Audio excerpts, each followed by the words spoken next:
I saw someone refer to this as Pennsylvania soul food, and honestly, I think that's a pretty accurate representation.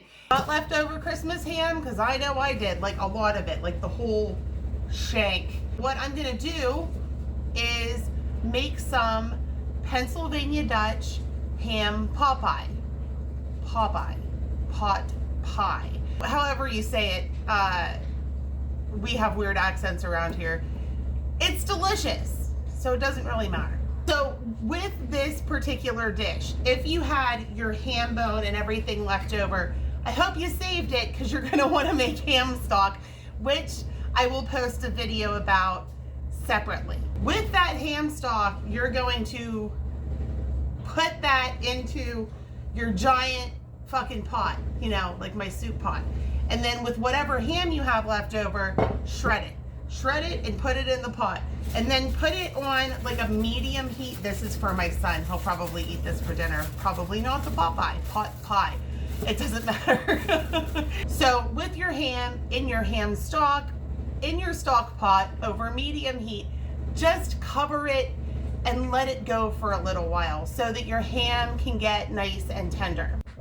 So now that your ham has been cooking in your broth for a little while, it should be starting to get nice and tender, and we can start moving the fuck along with the rest of this recipe. So I'm going to pair, I don't know, five potatoes seems reasonable. What'd you do? five potatoes seems reasonable to me. So I'm gonna go ahead and pair these. Paired potato, we're gonna cut it into bite-sized pieces. Your bite size and my bite size are probably two different things.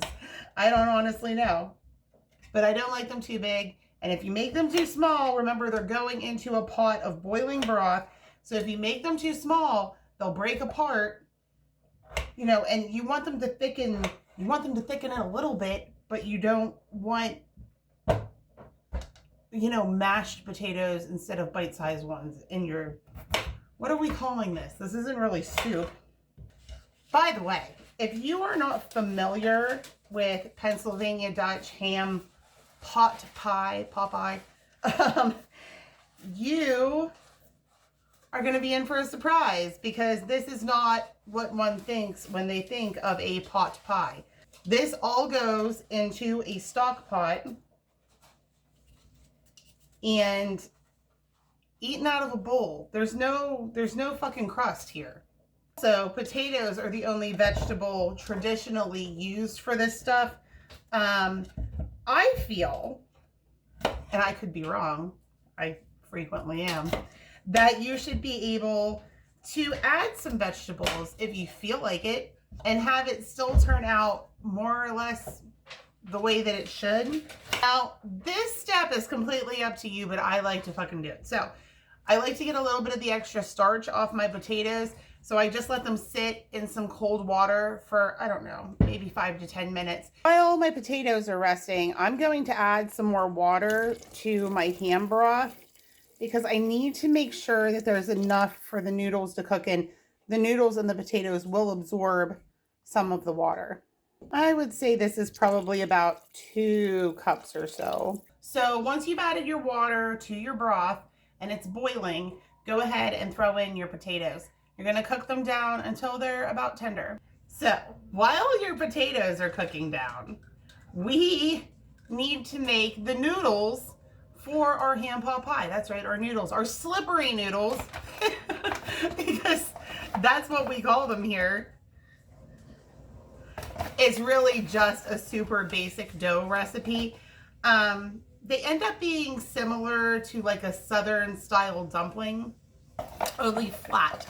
That's about 2 cups of flour that I just put in there. I'm also gonna add 1 egg and just a splash of milk. And I will probably add more milk as I go till I get these to the right consistency. I should also toss out there that this is a recipe that is served pretty much all over the state. And everybody kind of has their own way of doing it. So, you might eat it one way at one person's house and another way at another person's house, and trust and believe you will have a favorite.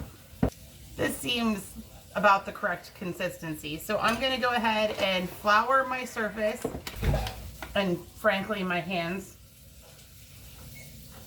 As you can see, it's very sticky.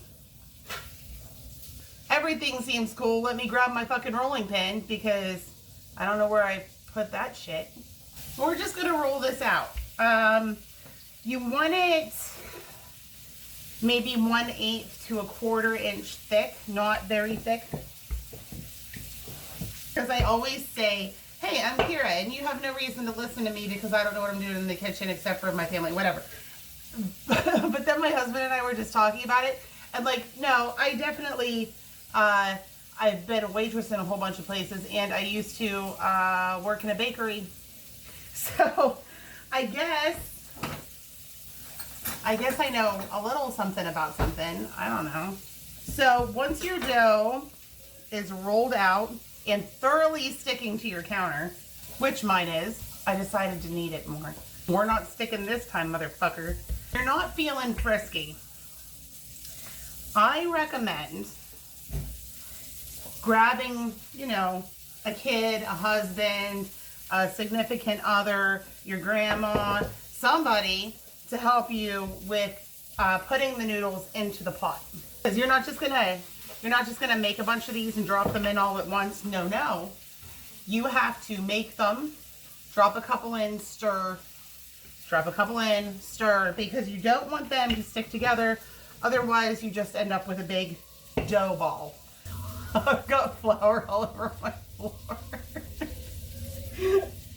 Okay, and once you've reached your desired thickness and you've got your dough all rolled out, we're just going to cut this up into like squares. Just like a bite-sized square of dough. The flour that is left on them is going to help thicken your, what are we making again? Ham pot pie. Pot pie? Now that I've got a few of these cut, I am going to enlist the help of my husband, who is currently making burgers and running away, to help me get these into the pot. I'll show you what I mean about dropping them in. 1 second. So we have a decent boil going with these, and we're just going to drop these noodles in one at a time. One. Drop them away from each other because you don't want them finding each other like long lost lovers. And then stir. Just to get them moving around in there a little bit. And you're going to do this over and over again until you feel like there are enough noodles in your pot. So once you have all your noodles in, and they are as plentiful or as little as you would like, turn your heat down on your stove, put a lid on your pot, and just let it all meld together for a few minutes. Now, I should warn you that if you like a squishier, more tender noodle, omit the egg. Omit the egg from your dough. I like mine a little bit more firm, so I add the egg. I saw someone refer to this as Pennsylvania soul food, and honestly, I think that's a pretty accurate representation. It is so hearty, and you get to use leftover ham, so nothing goes to waste. It's full of potatoes and other delicious things. If you've never tried it, you really should, because it's just one of those things that we do really well here.